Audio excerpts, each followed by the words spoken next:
So there's like 2 weeks of school left for this semester. For some people, that means it's the end of college. For some people, it means it's the end of this semester, which is probably a relief too. I don't know. But maybe for some people, it means extreme anxiety because you have all of these things that are coming due within the next few days. And it's hard. Whenever you start a semester, there's a lot of anticipation, excitement maybe. You're like, okay, I can do all of this stuff, no big deal. But then it comes down to crunch time. And again, maybe that anxiety is overwhelming and you're trying to figure out how am I going to fit in the 4 million things I'm supposed to do in such a short amount of time. I hope that that's not what happens to us when we come to the end of our life or whenever Christ comes again in glory. It's hard to stay vigilant. And that's what the readings are about. That's what this season of Advent is about. Adventio, it's the Latin for to come.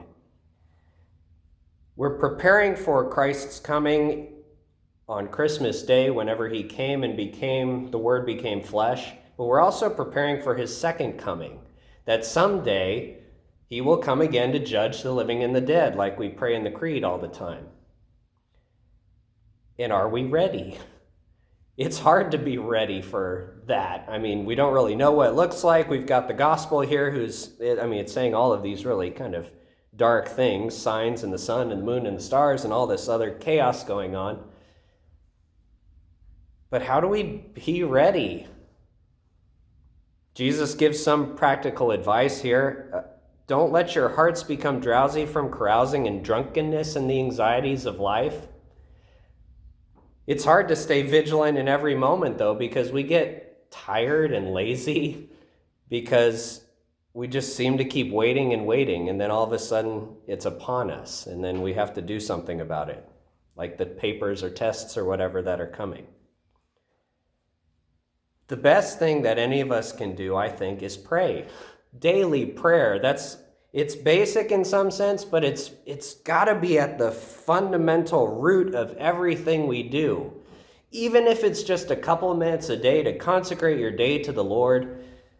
Maybe it's more if you're at a different place in your spiritual journey than that. Don't try to overwhelm yourself with doing too much with prayer, because then you'll just get overwhelmed with that and give it all up. But we're preparing. We've always got to be preparing. We've always got to be ready for Christ. It's not because this is some set of rules that we have to follow, and if we're good boys and girls and follow all the rules, then we'll get a good grade or whatever on the heaven checklist. But it's just because if we don't do these things, we won't ever get to know the Lord. I know I have all sorts of good intentions about, I really need to see this person or visit that person or give somebody a call. And inevitably, there's so many of those good people in my life that I haven't talked to in months and years because I haven't made time. So we're preparing intentionally for the Lord's coming in these 4 weeks before Christmas. How are you going to prepare?